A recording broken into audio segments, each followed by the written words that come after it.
გამარჯობა. ეს არის ქადაგებათა სერია, რომელსაც ეწოდება სახარების აღმოჩენა ბიბლიის ყოველ წიგნში და დღეს ჩვენ გადავხედავთ დაბადების წიგნს.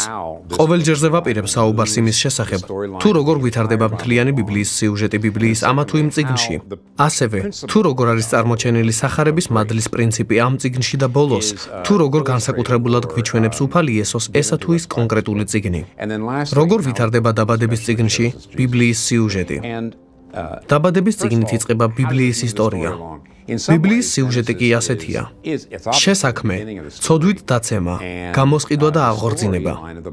დაბადების წიგნში ალბათ ყველაზე უფრო მეტი თავია ისეთი, რაც ბიბლიის სიუჟეტს შეეხება, ვიდრე ბიბლიის რომელიმე სხვა წიგნში, რადგან აქ შესაქმის ისტორია გვაქვს პირველ და მეორე თავებში. მესამე თავში ცოდვით დაცემის შესახებაა მოთხრობილი, როცა ადამიანები ზურგს აქცევენ ღმერთს. შედეგად ის სრულყოფილი ქვეყნიერება ხრწნილებასა და ცოდვაში ჩავარდა. ადამიანები ედემიდან იქნენ გაძევებულნი. დაბადების წიგნის პირველ 11 თავში ვხედავთ იმას, თუ როგორ უარესდება ყველაფერი. ამრიგად, პირველი 11 თავი შეეხება შესაქმესა და ცოდვით დაცემას და სულ ცოტათი გამოსყიდვასაც. ამ თავებში ვხედავთ ღმერთის სულგრძელობის გამოვლინებებსაც. მან სულგრძელობა გამოიჩინა კაენისადმი. ნიშანი დაადო, რათა არავის მოეკლა იგი. თუმცა ძირითადად პირველ 11 თავში ვხედავთ იმას, რომ ადამიანთა შორის ცოდვა და გარყვნილებაა და მდგომარეობა უარესდება და უარესდება. შემდეგ არის წარღვნა. ბაბილონის გოდლის მშენებლობა. აქაც ყველაფერი უარესდება, მაგრამ უეცრად ვხედავთ გარდამტეხ მომენტს მთლიანი ბიბლიის ისტორიაში. ესაა დაბადების მე-12 თავი. ღმერთი მიდის აბრამთან და ეუბნება: მინდა შენი ოჯახის მეშვეობით ვიხსნა კაცობრიობა. გაქცევ დიდერად.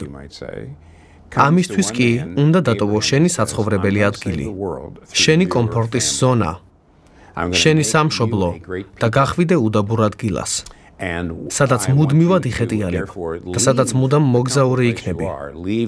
ვერასოდეს შეძლებ ერთ ადგილას დამკვიდრებას, მაგრამ ამას გთხოვ იმისათვის, რომ შენი ოჯახი ღვთის ერის წინაპრად ვაქციო, რომელი ერიდანაც გამოვა მხსნელი. ეს დიდი ცვლილებაა, რომელიც სიუჟეტში ხდება და ამის შემდეგ დაბადების წიგნში ვხედავთ აბრაამს, მის ძეს, ისაკს, შემდეგ მის შვილს, ანუ აბრაამის შვილიშვილს, იაკობს. ხედავთ, როგორ უჭირს იაკობს ამ დაპირების თანახმად მოქცევა, რაც იმაზე მიუთითებს, რომ ადამიანები ვერასოდეს შეძლებდნენ ამ დაპირების სრულყოფილად შესრულებას, რომ საჭირო გახდებოდა უფრო დიადი აბრაამის, უფრო დიადი ისაკისა და უფრო დიადი იაკობის გამოჩენა. ასეთია ეს სიუჟეტი, რომლის შესახებაც კიდევ შეიძლება ითქვას ის, რომ დაბადების წიგნი დიდ როლს ასრულებს მთელი ბიბლიის სიუჟეტში. მაგალითად, გამოცხადების წიგნში ვკითხულობთ ახალი ცისა და ახალი მიწის შესახებ და საინტერესოა, რომ სიცოცხლის ხეც არის აქ აღწერილი.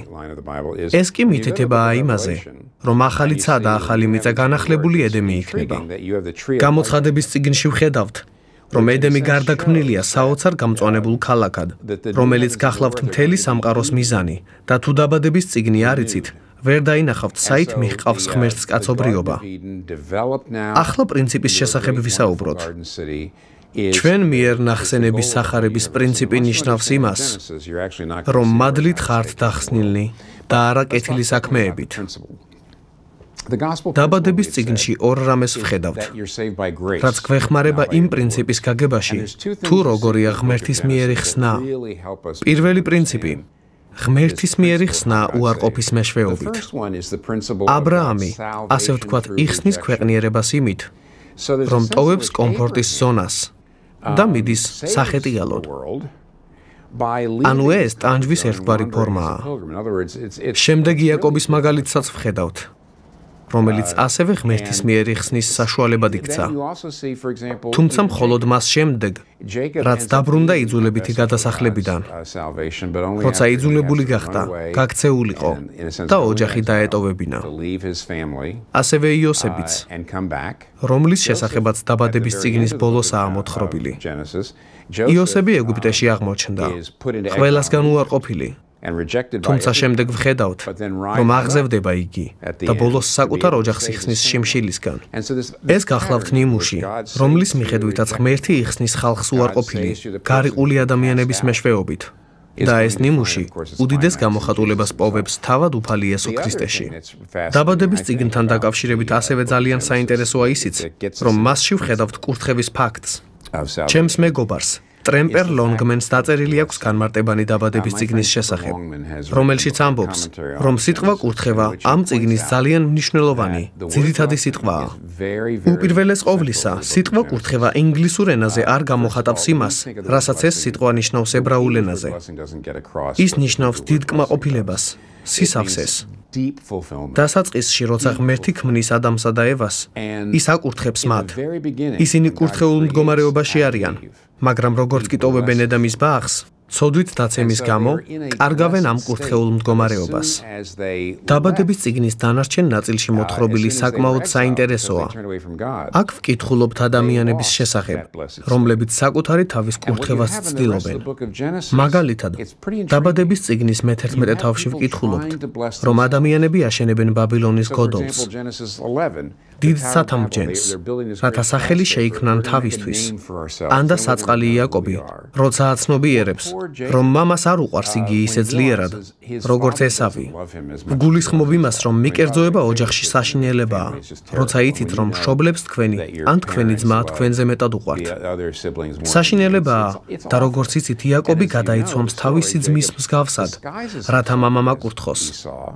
მიუხედავად იმისა, რომ მამას ეგონა, რომ ესავს ხედავდა, ეს საცოდავი სანახაობა იქნებოდა, მაგრამ აი რა არის საინტერესო იაკობის ცხოვრების მიწურულს. დაბადების წიგნის 32 თავში ვკითხულობთ იმის შესახებ, რომ იაკობი ეჭიდება ღმერთს, უფლის საიდუმლოებით მოცულ ანგელოზს და ბოლოს იგებს, რომ ის ღმერთია. განთიადისას უცნობი ეუბნება, რომ უნდა წავიდეს, რადგან არ შეიძლება, რომ იაკობმა იხილოს იგი და ცოცხალი დარჩეს. უეცრად იაკობი ხვდება, რომ ღმერთს ეჭიდება და ეუბნება მას, არ გაგიშვებ, ვიდრე არ მაკურთხებ. არასოდეს ყოფილ ვარ ასე შეძრული, ვიდრე მაშინ, როცა გავაანალიზე, რომ იაკობმა უეცრად გააცნობიერა, რაც მე და თქვენც უნდა გავაცნობიეროთ. და ესაა ის დიდი, ყოვლის მომცველი კმაყოფილების შეგრძნება, რომლის პოვნასაც ვცდილობთ სათამბჯენების შენებაში, საუკეთესო მეუღლეების პოვნაში, შვილების გაჩენაში, ფულის შოვნაში. კურთხევა, რომელსაც ვეძებთ, სინამდვილეში ღმერთშია. იაკობის ცხოვრების ეს ისტორია დიდად სამბეჭდავია. დაბადების წიგნის 32 თავში დაწერილია, რომ ღმერთმა აკურთხა იგი იქ. ამრიგად კურთხევა, რომელიც გვჭირდება, თავად უფალი იესოშია. დაბადების წიგნის ყოველი ნაწილი მიუთითებს იმაზე, რომ უფალი იესოა ჭეშმარიტი აბრაამი, რომელიც ჩვენ და სახსნელად წავიდა იმ ადგილას, რომელსაც არ იცნობდა. იესოა ჭეშმარიტი ისაკი, რომელიც არა მხოლოდ მსხვერპლ შესაწირავად იყო განკუთვნილი, არამედ ნამდვილად გაწირა სიცოცხლე, რათა როგორც ღმერთმა აბრაამს უთხრა, ახლა ვიცი, რომ გიყვარ ვარ, რადგან შენი ერთადერთი ძე არ დაზოგე ჩემთვის. ჩვენც ასევე შევხედოთ ჯვარს და ვუთხრათ ღმერთს ჭეშმარიტი ისაკის შესახებ. ახლა ვიცით, რომ გიყვარ ვართ, რადგან არ დაზოგე შენი ერთადერთი ძე ჩვენთვის. უფალი იესოა ჭეშმარიტი იოსები, რადგან მიუხედავად იმისა, რომ უარყოფილი იყო, აღზევებული იქნა, რათა ეპატიებინა ძმებისთვის და ეხსნა ისინი. ამრიგად, დაბადების წიგნში ვხედავთ იესოს, თუმცა ყველაზე მნიშვნელოვანი ისაა, რომ უფალი იესო ქრისტეში შეგიძლიათ იმ კურთხევის პოვნა, რომელსაც ეძებთ.